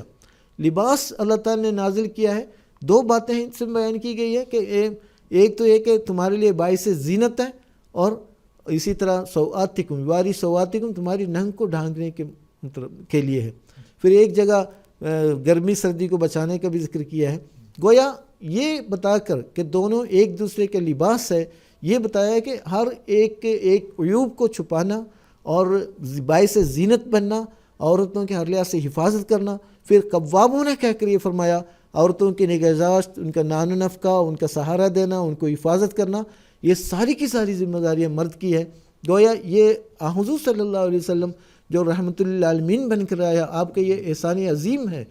طبقے نسوان پر، آپ نے وہ تمام حقوق قائم کیا، خواہ تمدنی ہو، معاشرتی ہو، زندگی کے دیگر مراحل کے ہو، یہ حیرت انگیز ہے، قرآن کریم میں اس کی تفصیل موجود ہے۔ جزاک اللہ تعالیٰ حسن جزا۔ ناظرین اس کے ساتھ آج کے ہمارے ایپیسوڈ کا وقت ختم ہوا چاہتا ہے۔ بعض ٹیلی فون کالرز ہمارے ساتھ ہولڈ پر تھے لیکن وقت نہ ہونے کی وجہ سے ان کو ہم موقع نہیں دے سکے، انشاءاللہ العزیز ہم اپنے آئندہ ایپیسوڈز میں ان کو موقع دینے کی کوشش کریں گے۔ آخر پر میں سیدنا حضرت اقدس مرزا غلام احمد صاحب قادیانی بانی جماعت احمدیہ مسیح موعود و مہدی موعود علیہ السلام کا ایک اقتباس آپ کی خدمت میں پیش کرتا ہوں، جس میں حضور فرماتے ہیں رسول اللہ صلی اللہ علیہ وسلم ساری باتوں کے کامل نمونہ ہیں۔ آپ صلی اللہ علیہ وسلم کی زندگی میں دیکھو کہ آپ صلی اللہ علیہ وسلم عورتوں کے ساتھ کیسی معاشرت کرتے رہے۔ میرے نزدیک وہ محض بزدل اور نامرد ہے جو عورت کے مقابلے میں کھڑا ہوتا ہے۔ حضرت صلی اللہ علیہ وسلم کی پاک زندگی کا مطالعہ کرو تا تمہیں معلوم ہو کہ آپ صلی اللہ علیہ وسلم ایسے خلیق تھے۔ باوجود یہ کہ آپ صلی اللہ علیہ وسلم بڑے باروب تھے، لیکن اگر کوئی ضعیف عورت بھی آپ صلی اللہ علیہ وسلم کو کھڑا کرتی تھی تو آپ صلی اللہ علیہ وسلم اس وقت تک کھڑے رہتے تھے جب تک کہ وہ اجازت نہ دے۔ تو ناظرین، ہم انشاءاللہ عزیز اپنے آئندہ ایپیسوڈ میں بھی حضور صلی اللہ علیہ وسلم کی سیرت کے حوالے سے ایک پہلو آپ کی خدمت میں پیش کرنے کی کوشش کریں گے۔ ہماری سیریز کا اگلا ایپیسوڈ مورخہ 9 جنوری 2021 ہفتے کے دن انڈین ٹائم کے مطابق رات کے 9:30 بجے اور GMT کے مطابق سحر کے 4 بجے قادیان دارالمان سے ہم آپ کی خدمت میں لائیو پیش کریں گے۔ تب تک کے لیے اجازت دیجیے گا۔ السلام علیکم ورحمۃ اللہ وبرکاتہ۔ آؤ لوگوں کہ یہی نور خدا پاؤ گے، لو تمہیں طور تسلی کا بتایا ہم نے۔ آؤ لوگوں کہ یہی نور خدا پاؤ گے، لو تمہیں طور تسلی کا بتایا ہم نے، لو تمہیں طور تسلی کا بتایا